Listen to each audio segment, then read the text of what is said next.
하나의 매듭을 우리가 시작을 했습니다. 올 한 해도 하루하루 여러분 삶의 매듭을 아름답게 이렇게 이루어 가시고 만들어 가시기를 바랍니다. 무엇보다도 하나님이 기대하실 겁니다. 하나님이 여러분의 삶에 대하여 놀라운 기대를 갖고 계시고 여러분과 함께 동행하면서 하나님이 예비한 풍성한 삶을 여러분들이 경험하고 그 진리의 말씀을 정말 삶 속에서 경험하는 그 영광에 참여하기를 하나님이 원하실 줄로 믿으니 여러분들도 하나님과 동행하면서 그렇게 살아가시기를 바랍니다. 특히 올해는 우리 말씀샘 교회가 아주 커다란 변화를 하는 그런 시기입니다. 교회당을 이전하는 것, 이런 것과 함께 아마 말씀샘 교회에 많은 변화를 주실 것이다, 이런 기대를 하게 됩니다. 우리가 기도하면서 하나님이 이루어 가실 그 변화를 우리가 바라보기를 소원합니다. 지난주에 이어서 같은 말씀을 조금 더 깊이 있게 또 다시 살펴보려고 합니다. 사람은요, 생각하는 갈대다 이런 말도 했습니다마는 이해를 추구하는 존재이지요. 이 느끼는 것, 사람이 느끼는 것, 굉장히 이것도 중요하죠. 그러나 이해가 돼야만 이 직성이 풀리는 존재, 이게 사람입니다. 그런데요, 이 뭘 이해한다 하는 것은 그렇게 쉬운 일이 아닙니다. 사람이 사는 도리를 이해하는 것도 쉽지가 않고요. 하나의 사건, 이걸 이해하는 것도 사실 쉽지가 않습니다. 또 한 사람의 생각과 마음을 이해하는 것도 쉽지가 않고요. 믿음으로 구원받는 이치를 깨닫는 것도 쉽지가 않습니다. 율법이 뭐냐?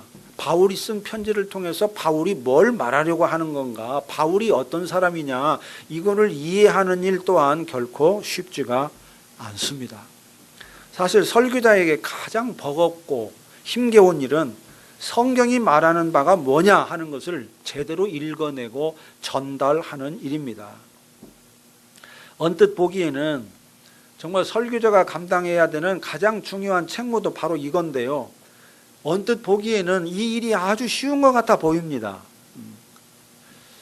그러나 사실은 성경이 말하는 바가 뭐냐를 제대로 읽고 해석하고 이해하고 그거를 또 성도들에게 바르게 전달하고 이해할 수 있도록 전달하는 이 일이 목사가 해야 하는 일 중에서 가장 버겁고 힘겨운 일입니다. 또 가장 중요한 일입니다.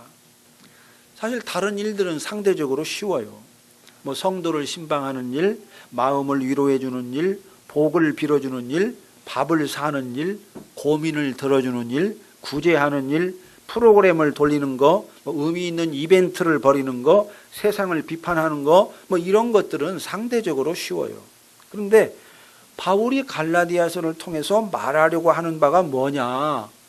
이거를 제대로 읽어내는 일, 정말 어렵습니다. 또 읽어낸 것을 이해하기 쉽게 전달한다, 이거는 더더욱 어렵습니다. 전달하는 게 한 10배는 어려운 것 같아요. 이해하는 일보다도 굉장히 어렵습니다. 물론 제가 부족해서 그렇겠지만은 어쨌든 설교를 준비할 때마다 참 어려움을 많이 느낍니다. 이 갈라디아서는 갈라디아 교회가 직면한 문제를 이야기한 편지인데요. 갈라디아 교회가 직면한 문제가 뭐였습니까? 한마디로 요약하면 예수를 믿는 유대인과 예수를 믿는 이방인에 대한 문제였습니다. 예수를 믿는 이방인들에게 율법의 행위를 요구해야 하느냐, 요구하지 않아야 되느냐, 바로 이것이 문제였습니다. 이방인들이 예수를 믿기 전까지는 이런 문제가 불거지지 않았어요. 그런데 예수를 믿는 이방인들이 많아지면서부터 이 문제가 불거지게 된 것입니다.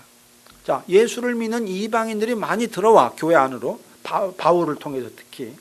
그러니까 이 이방인들에게 할례를 행해야 하느냐 하지 않아야 되느냐, 안식일을 비롯한 유대 절기를 지키게 해야 하느냐 하지 않아야 되느냐, 음식에 관한 정결 의식을 행하도록 해야 되느냐 하지 않아야 되느냐, 또 이방인과 함께 식사를 해야 되느냐 하지 않아야 되느냐, 뭐 이런 문제가 불거지게 된 것입니다. 아주 자연스러운 현상이었죠.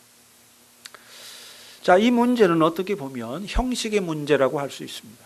몇몇 행위와 관련된 그런 문제다, 이렇게 말할 수 있어요. 그러나 이것은 결코 형식의 문제나 행위의 문제가 아니었습니다.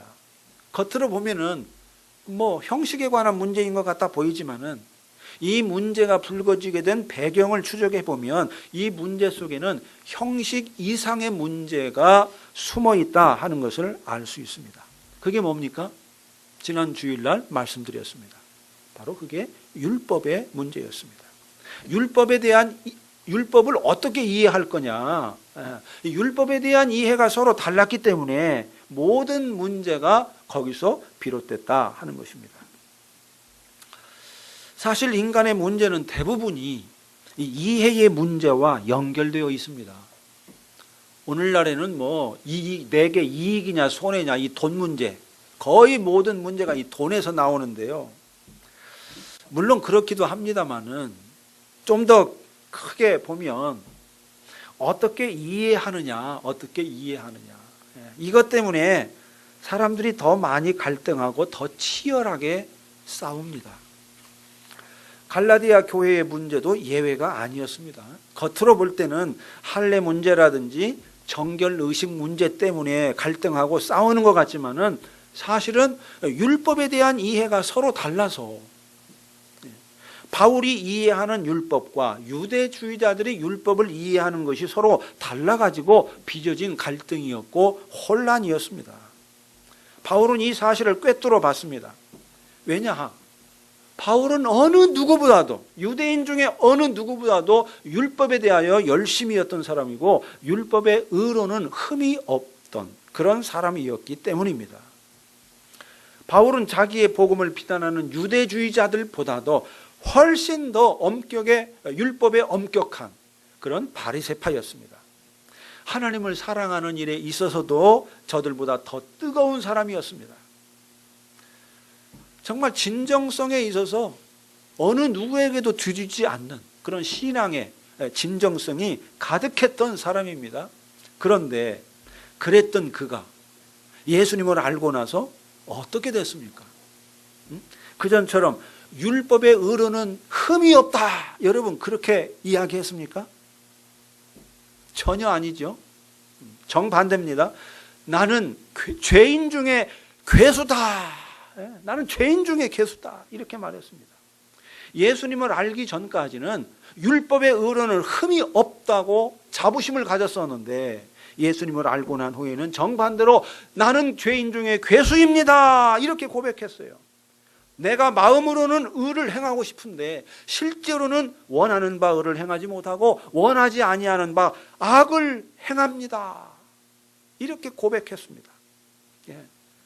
자기에 대한 이해가 180도 달라진 겁니다. 완전히 뒤집어진 거예요. 자, 왜 이렇게 달라진 것일까요? 바울이 정말 달라져서 그런 걸까요? 예수님을 알기 전에는 정말 흠없이 살았는데 예수님을 알고 난 후에는 좀 흥청망청 살아가지고, 여러분 그런 것입니까? 당연히 그런 건 아니죠. 자기를 바라보는 눈이 달라져서 그런 겁니다. 예수님을 알기 전에는 어떤 눈으로 봤습니까? 예수님을 알기 전엔 바울이 자기를 어떤 눈으로 봤어요? 율법의 눈으로 봤습니다. 그런데 예수님을 알고 난 후에는 성령의 눈, 하나님의 눈으로 자기를 보게 됐습니다. 달리 말하겠습니다. 자, 예수님을 알기 전에는 문자로 기록된 율법의 눈으로 자기를 바라봤어요. 그런데 예수님을 알고 난 후에는 영에 새겨진 율법의 눈으로 자기를 바라봤습니다. 바로 이 차이입니다. 단지 그 차이인 거예요. 그 차이. 율법의 눈으로 볼 때까지는 정말로 자기는 흠 없는 깨끗한 사람이라고 보았습니다. 그런데 성령의 눈으로 보니까 자기가 행하는 모든 것들이 더럽고 추악하기가 짝이 없어 보였습니다. 율법의 눈으로는 보지 못했던 죄악들이 새롭게 보이기 시작한 것입니다. 진짜 자기를 본 거죠. 죄인 중에 괴수인 자기의 참모습을 보게 된 것입니다. 율법의 눈으로 볼 때까지는 그걸 못 봤습니다. 그걸 못 봤어요. 근데 성령의 눈으로 보니까 자기의 실체가 눈에 들어오게 된 거죠. 바울은 분명히 율법을 따라 살았습니다. 적어도 문자로 기록된 율법을 범하지는 않았던 것이 분명합니다. 그래서 율법의 의로는 흠이 없다 이렇게 자부했던 거죠. 그런데 성령의 눈으로 보니까 율법을 하나도 범하지 않았음에도 불구하고 성령의 눈으로 보니까 어느 것 하나도 의롭지가 않았던 겁니다. 자기가 행한 모든 것들이 명명백백하게 율법을 범한 범법 행위였던 겁니다. 여러분, 이때 바울의 심정이 어땠을 것 같습니까? 아마 하늘이 무너지는 것 같은 그런 충격을 받았을 겁니다. 경악을 금치 못했을 겁니다. 자기에게 걸었던 모든 희망과 긍지, 자부심, 이것이 말이죠, 장마에 비를 맞은 그 담벼락, 흙으로 만든 담벼락이 그냥 와르르 무너지듯이 자기에 대한 모든 희망과 긍지와 자부심이 무너져 내렸을 겁니다. 그리고 깨달았겠죠. 아하. 율법의 눈과 성령의 눈은 이렇게 다르구나. 율법의 눈으로는 죄라고 하는 것을 제대로 볼 수가 없는 것이로구나. 뿐만 아니라 율법의 행위로는 결코 의에 이르지 못하는구나. 이거를 뼈저리게 깨달았던 것이죠. 사실입니다. 율법이라고 하는 것은 본래 죄를 깨우쳐 알게 하는 기능을 하는 건데요, 정작 율법으로는 진짜 봐야 될 악을 못 봅니다. 율법으로는 눈에 보이는 죄악만 보이는 것이죠. 눈에 보이지 않는 죄, 이건 못 봅니다. 죄악과 죄는 달라요. 죄악은 구체적인데 죄는 구체적이지 않아요. 눈에 안 보입니다. 죄악만 보는 거예요. 율법의 눈으로는. 죄는 못 봅니다. 오직 성령의 눈으로 봐야만 죄의 실상, 죄악뿐만 아니라 눈에 보이지 않는 죄까지도 보게 되는 것입니다.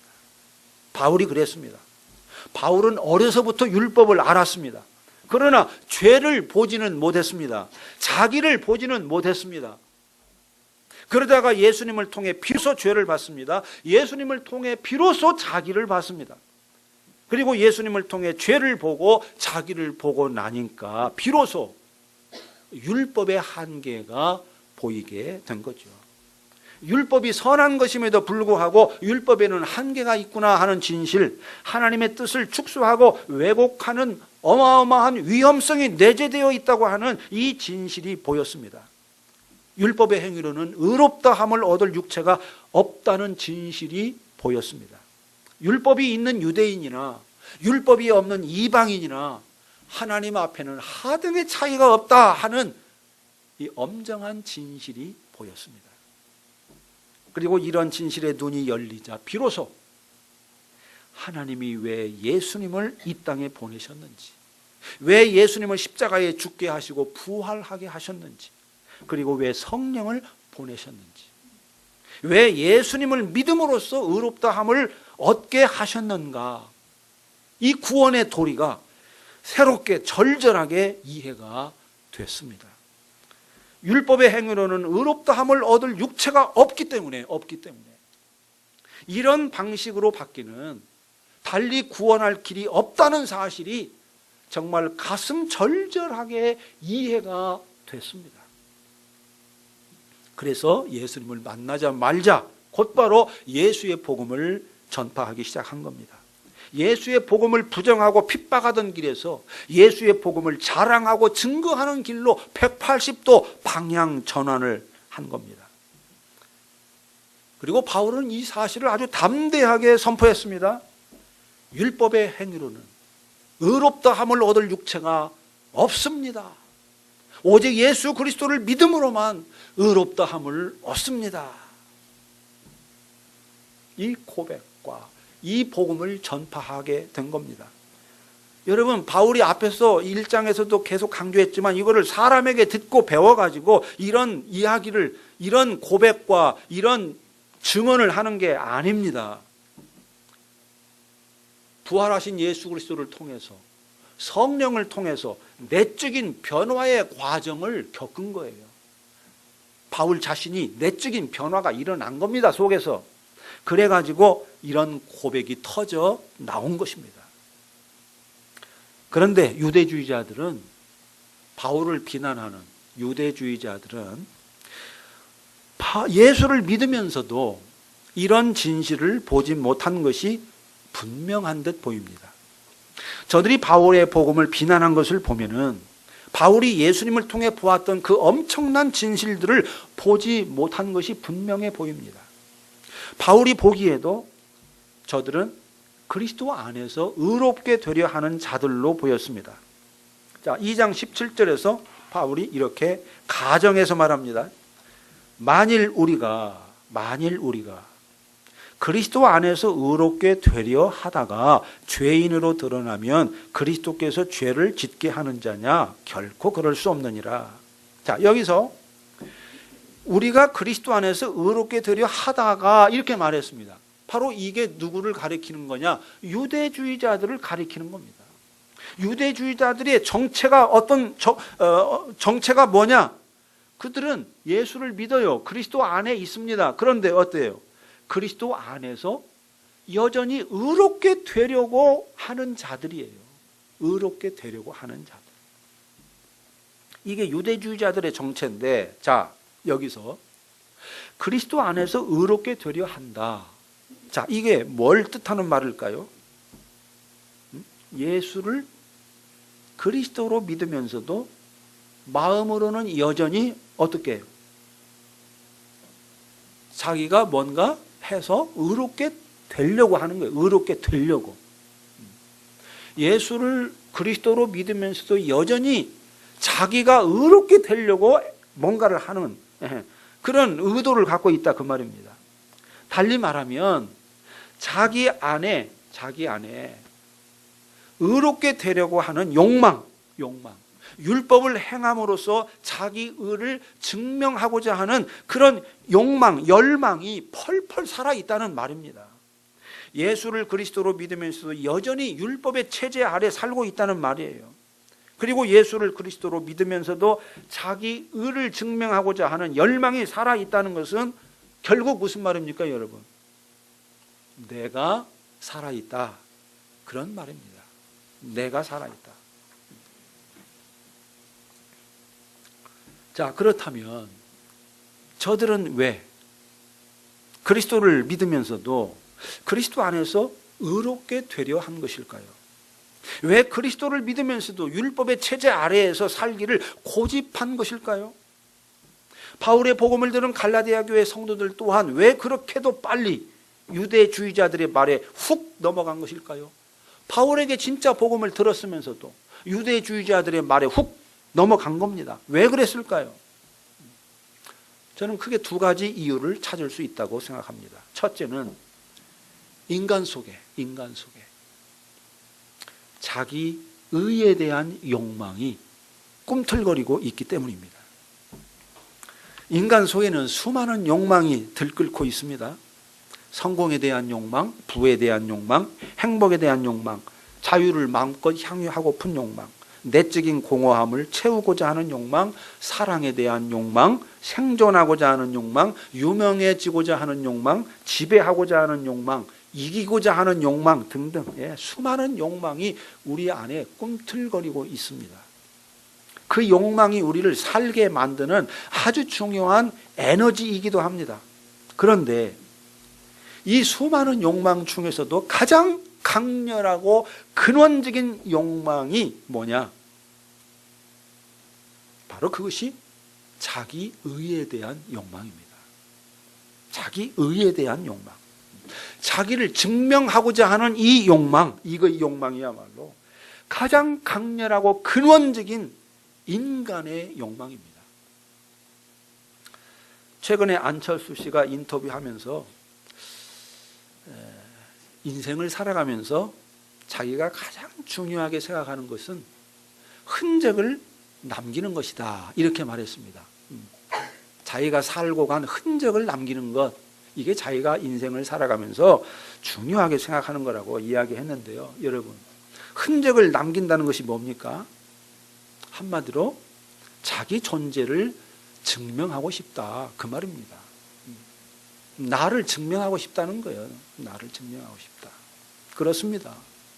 모든 사람 속에는 이 자기를 증명하고 싶은 강렬한 욕망이 꿈틀거리고 있습니다. 잘난 사람이나 못난 사람이나 예외가 없어요. 사람은 누구나 자기가 주인공이고 싶어 하고요, 자기 힘으로 뭔가를 해냄으로써 자기를 증명하고 싶은 그런 욕망이 있는 겁니다. 그런데 그런 사람에게 예수님 덕분에 의롭게 됐다, 그러면 어떻게 되겠습니까? 이 모든 게 다 예수님 덕분이다 그러면 정말 쪽팔리지 않습니까? 면이 서지 않잖아요. 나를 증명하고 싶은데, 당당하게 뭔가를 통해서 나를 증명하고 싶은데 예수님 덕분에 내가 의롭게 됐다 그러면 뭐 증명할 길이 없지 않습니까? 뭐 텔레비전 어떤 연습곡인지 모르는데 아주 옛날이죠. 꽤 됐어요. 나 이대 나온 여자야, 그랬다고 그래요. 자기를 증명하고 싶은 거예요. 나 이대 나온 여자라고. 자기 존재 증명이에요, 이대 나온 게. 여러분, 이게 사람이에요. 나 하나님 앞에서 부끄러울 것 없이 살아왔어, 이렇게 말하고 싶은 겁니다. 사람은. 나 비록 위대한 영웅이 되지는 못했지만 내가 하늘 앞에서 하늘을 우러러 한 점 부끄러움 없이 살아왔어, 이 말을 하고 싶은 거예요, 인간이. 그 말을 할 수 있어야 자부심이 생기는데, 예수님 덕분에 의롭게 됐다 그러면 자부심을 내세울 여지가 없지 않습니까? 그래서 수많은 사람들이 예수를 그리스도로 믿으면서도 여전히 의롭게 되려 하는 것입니다. 자기를 증명하고 싶은 욕망 때문에 그러는 거예요. 두 번째는 온 세상이 율법의 체제 아래에 있기 때문입니다. 세상은 하나에서 열까지 율법 중심으로 돌아갑니다. 물론 사람들이 법을 지키지는 않습니다. 특히 힘 있는 놈들일수록 법 위에서 범을 떡 주무르듯이 주무르면서 살지만은, 그래도 아무튼 법이 세상을 통치하는 도구임에는 틀림이 없습니다. 법이 없으면 세상이 통제되지 않기 때문에 모든 민족, 모든 나라가 법으로 세상을 통치합니다. 사실이죠. 모든 사람은 국가의 헌법을 비롯해서 도덕의 법, 전통의 법, 상식의 법, 종교의 법, 양심의 법이라는 수많은 법의 그물망 속에서 살아갑니다. 참 묘해요. 사람이란 존재가 참 묘합니다. 혼자 무인도에서 살아간다 하더라도 양심의 법을 피하지는 못합니다. 무인도에 아무도 없으니까 자기 행동을 관찰하는 사람이 하나도 없는데도 누군가가 자기를 보고 있는 것 같은 그런 시선을 느끼는 겁니다. 아무도 자기를 판단하지 않는데 무인도에서 혼자 살면서도 자기 행위에 대해서 자기가 자기를 법의 잣대로 판단합니다. 이것이 인간의 본성이고 인간의 습성이에요. 이 본성과 이 습성이 예수를 믿어도 안 바뀝니다. 율법이 없으면 왠지 생활에 갈피가 안 잡히는 것 같고 허전한 것 같고 뭔가 불안한 것 같고 그런 거죠. 거기다가 여러분 눈만 뜨면 율법의 체제가 우리의 삶을 옥죄고 들어옵니다. 우리의 일거수일투족이 법의 잣대 아래 놓입니다. 세상이 요구하는 율법의 체제에 맞게 살아야 도태되지 않고 인정을 받습니다. 그래서 예수를 믿으면서도 사람들은 대부분 다 율법의 체제 아래에서 살아가는 거예요. 그게 자연스럽고 그게 익숙하고 그래야 편안하니까. 그렇습니다. 바로 이 두 가지, 사람 속에는 자기를 증명하고 싶은 욕망이 있기 때문에 예수를 믿으면서도 그리스도 안에서 의롭게 되려고 하는 것이고요.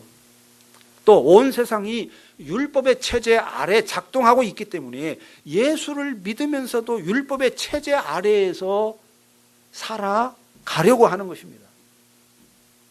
갈라디아 교회 성도들이 그렇게도 빨리 바울의 복음을 떠나 유대주의자들의 관계에 넘어간 것도 바로 그 때문입니다.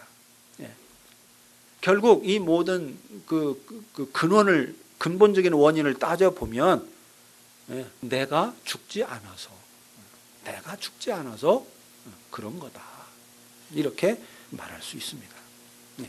내가 죽지 않아서 그리스도 예수를 믿으면서도 그리스도 안에서 의롭게 되려 하는 것이고 내가 죽지 않아서 율법의 체제 아래에서 살아가는 것입니다.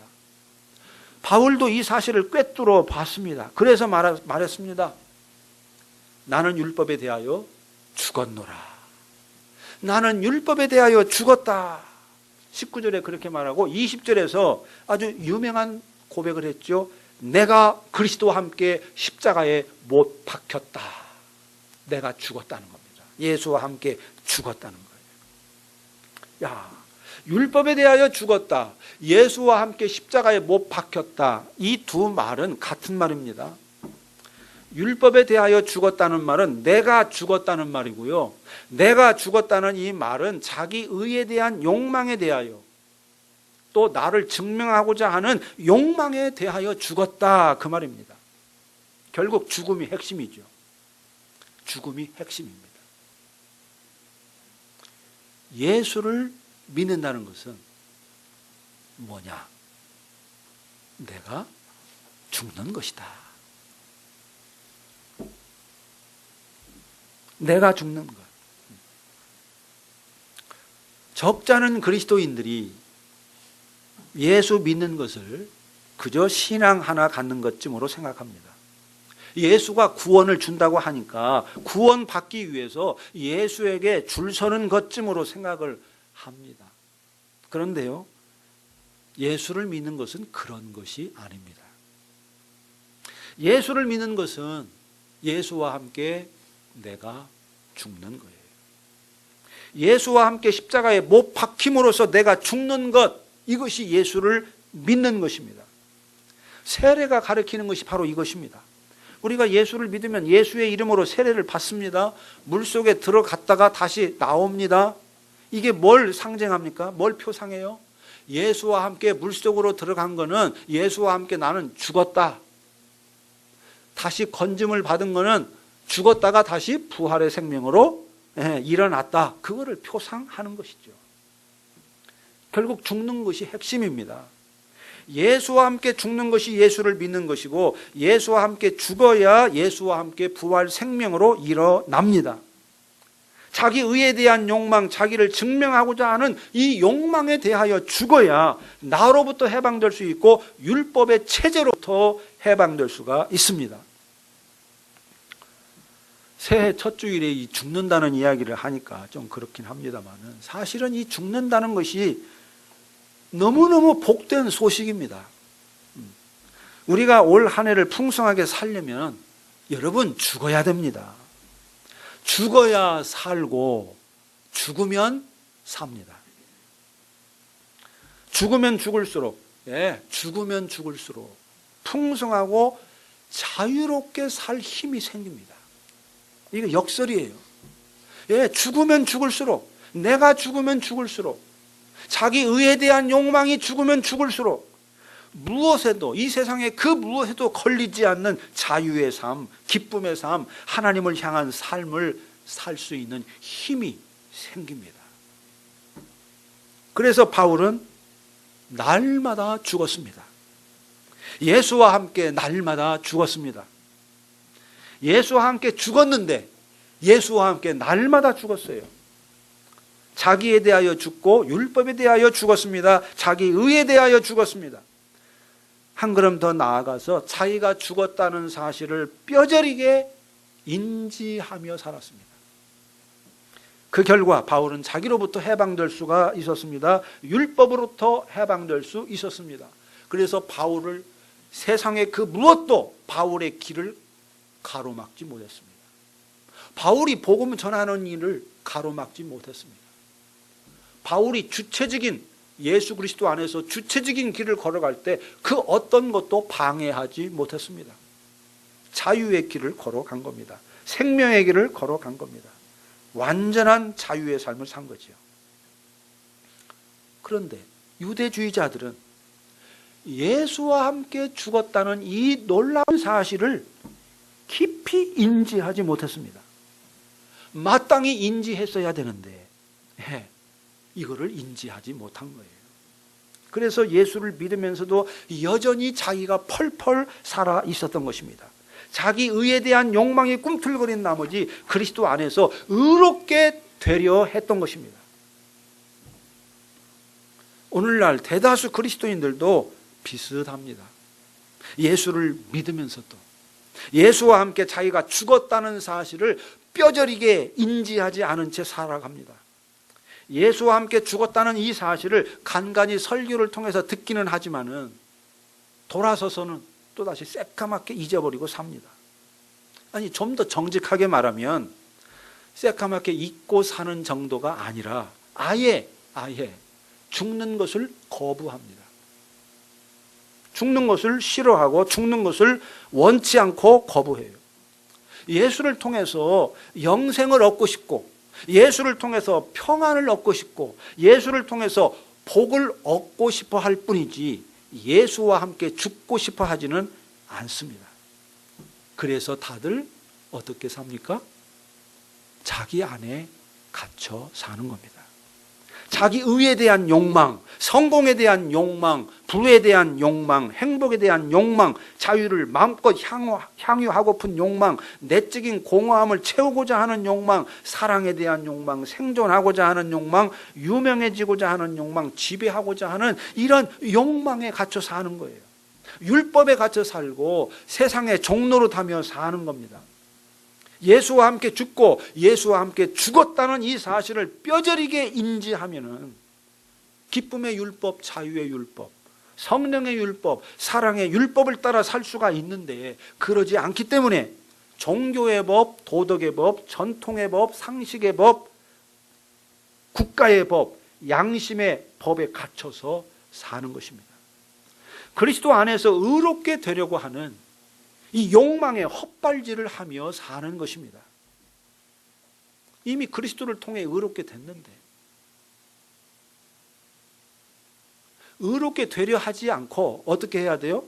의로운 자로 살아야 되는 거예요. 그냥 내가 이미 의로워졌으니까 의로운 자로서 살기를 힘써야 되는데 의롭게 되려고 힘씁니다. 비슷한 것 같지만 전혀 달라요. 자기 욕망이죠. 의롭게 되려고 하는 것은 자기 욕망입니다. 그 욕망의 헛발질을 그리스도 안에서 여전히 하며 사는 거예요. 그리고 그리스도 안에서 나 자부심을 갖는 게 다 자기 행위를 가지고 자부심을 갖는 거죠. 하나님에 대하여 살지 못하고 세상에 대하여 사는 것입니다. 누가 더 큰가? 누가 더 잘하는가? 누가 더 능력이 있는가? 이런 것들을 끝없이 비교해 가면서 상대적인 박탈감에 사로잡혀 살고요, 불안과 초조에 시달리며 사는 겁니다. 어쩔 수가 없어요. 예수와 함께 죽지 않은 자, 예수와 함께 죽었다 하더라도 예수와 함께 죽었다는 이 사실을 뼈저리게 인지하지 못하는 자, 그들은 이렇게 살 수밖에 없습니다. 그래서 다시 말씀드립니다. 여러분, 예수와 함께 죽으십시오. 나는 이미 예수와 함께 십자가에 못 박힌 자라는 이 사실을 기억하고 날마다 죽기를 힘쓰십시오. 자기 의에 대한 이 고질적인, 이 뿌리 떨쳐낼 수 없는 이 욕망, 자기 의에 대한 이 욕망, 자기를 증명하고자 하는 이 욕망에 대하여 죽으십시오. 죽으면 살고 죽어야 삽니다. 다른 길이 없어요. 죽는 것만이 사는 길입니다. 죽으면 죽을수록 풍성하고 자유롭게 살 힘이 생깁니다. 죽으면 죽을수록 그 무엇에도 걸리지 않는 자유의 삶, 기쁨의 삶, 하나님을 향한 삶, 생기 넘치는 아주 발랄한 삶을 살아갈 힘이 생깁니다. 놀라운 일이에요. 놀라운 일입니다.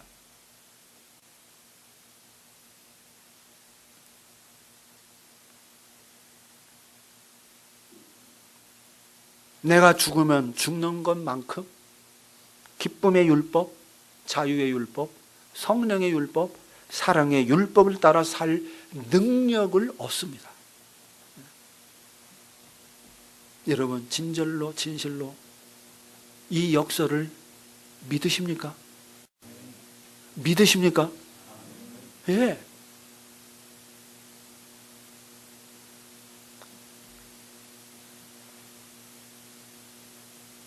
예수님은 십자가에 홀로 못 박혔습니다. 제자들도 다 뿔뿔이 흩어졌어요.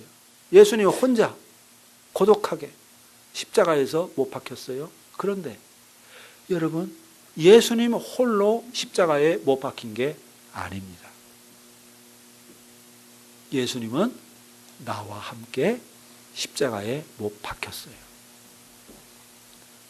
예수님은 나와 함께 살고 싶어서, 예수님이 나와 함께 살기 위해서 나와 함께 십자가에 못 박힌 겁니다. 그것만이 진정으로 우리가 사는 길이기 때문에 우리를 살게 하려고 나와 함께 십자가에 못 박혀 죽으신 거예요. 그러므로 사랑하는 성도 여러분, 꼭 기억하십시오. 예수와 함께 십자가에 못 박혀 죽은 자가 예수를 믿는 자입니다. 율법에 대하여 죽은 자가 예수를 믿는 자입니다. 자기 의에 대하여 죽은 자, 이 사람이 예수를 믿는 자입니다. 기도합시다.